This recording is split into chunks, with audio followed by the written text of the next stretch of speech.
Welcome to the Back Porch Fishing Show. This is our special segment, Voyage to the Bottom of the Keys or Bust. This is my final episode, the voyage home. It was time for a return trip of nearly 500 miles. A trip wrought with danger, swift currents, breakdowns, gale force winds. We limped into the marina. Under sail power only, our engine had been destroyed, hanging recklessly off of the rear, its motor mount sheared.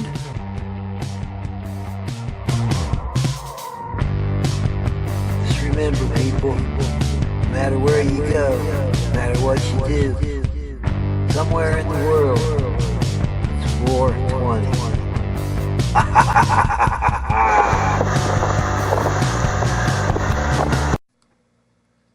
The brackets that hold the engine to the back of the boat had been sheared off from the waves, and we drifted helplessly in the St. Johns River. I raised a sail and sailed the last 8 miles up to the dock, and I made it to my slip just before the sun set, and the wind has lightened up just enough for me to manage to sail the last few yards into the dock and step lightly on dock, a sailing feat that even amazed me to this day. It probably wasn't the smartest thing to do in the world with those big, expensive boats parked next to me, but hey, when you gotta get in, you gotta get in, right? So I'm back at the old fishing hole. Let's catch some fish, people.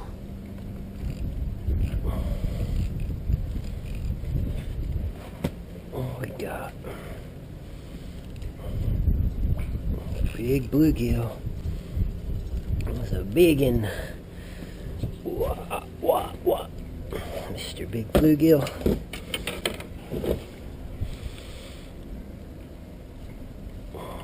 What's that magic word? Contact! Get that prop moving. Contact! Bait them up.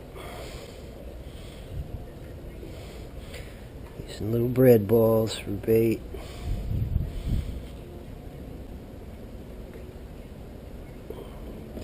Mashed fresh white bread.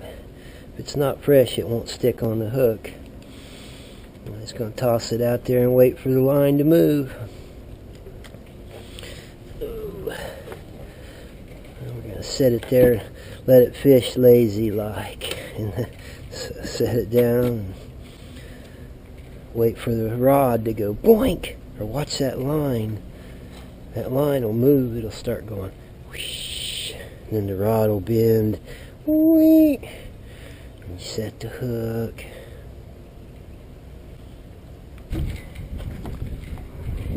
Fish.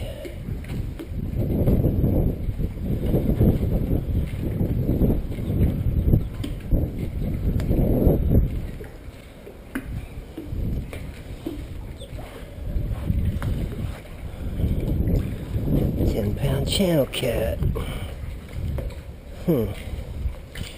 If we can pick that up. Come here, yeah. Whoa. Can bust the line. Oh, that's a big one.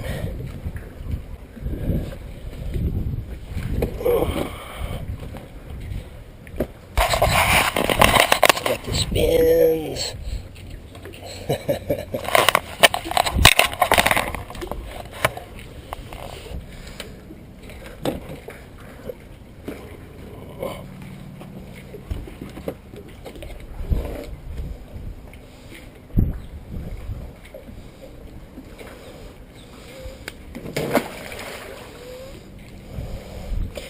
Bye-bye, fishy.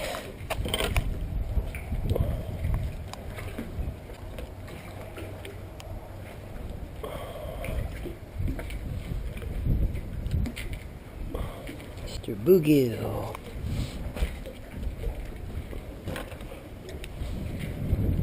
Nice little bluegill.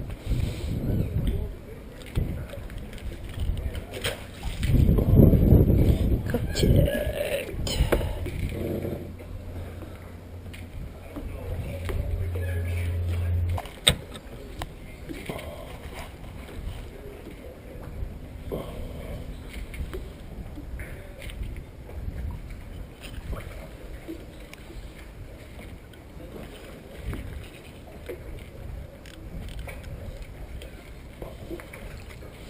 It's a fat bluegill. He's fat.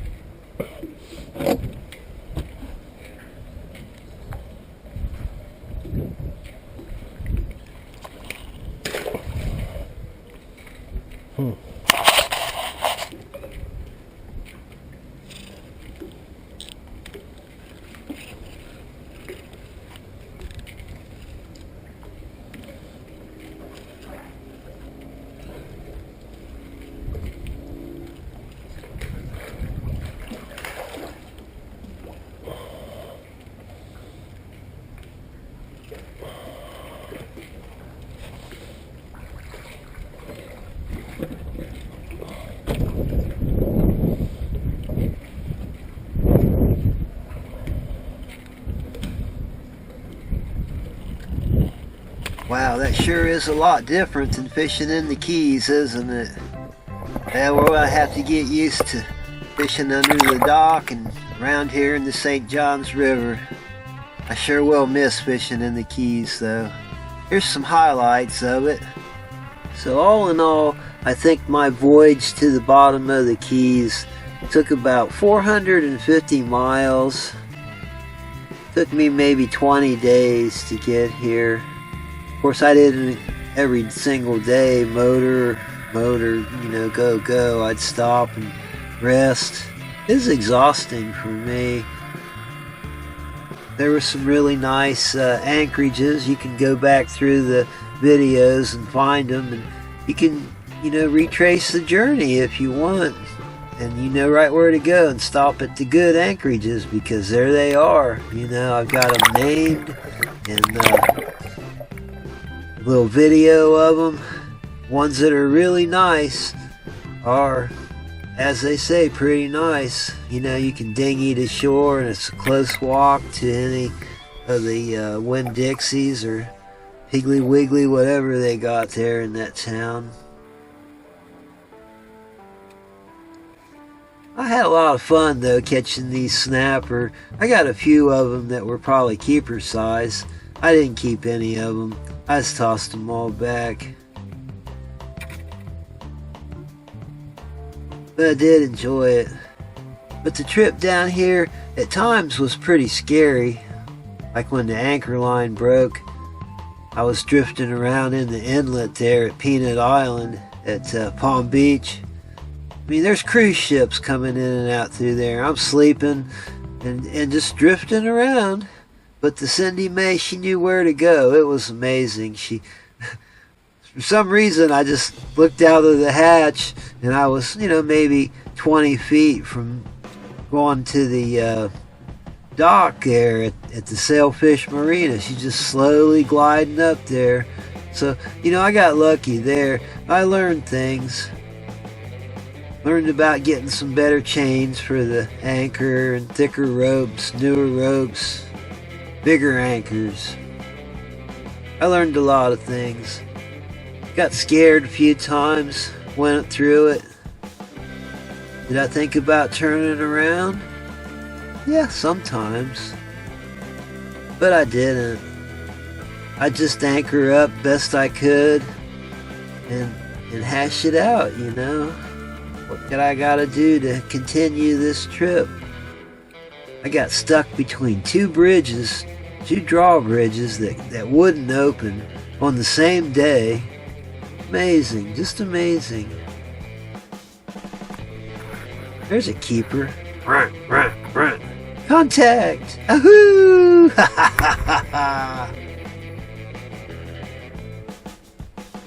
Tell you what, that chum bag really kicks some butt.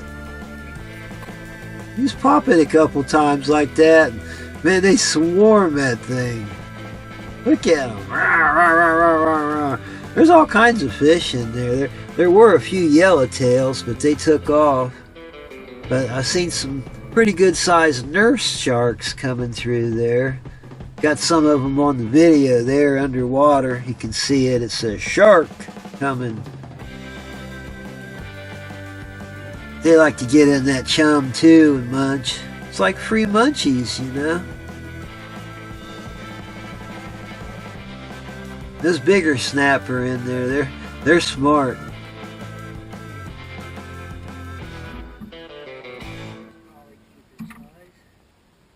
A lot of tasty snapper there. This one, we're going to name him Jaime. Ahoo, Jaime!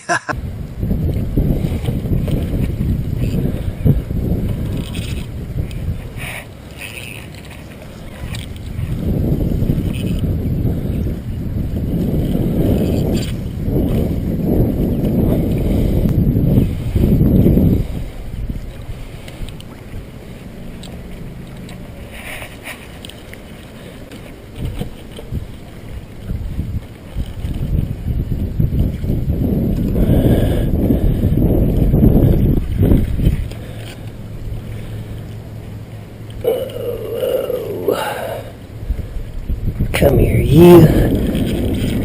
What are you? Fighting like crazy. Looks like a big trout or a red. Whoa. Holy crap, it's a grouper. Big black.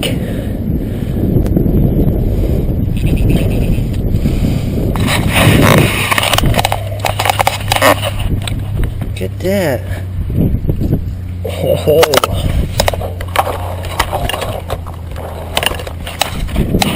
Look at that. Nice.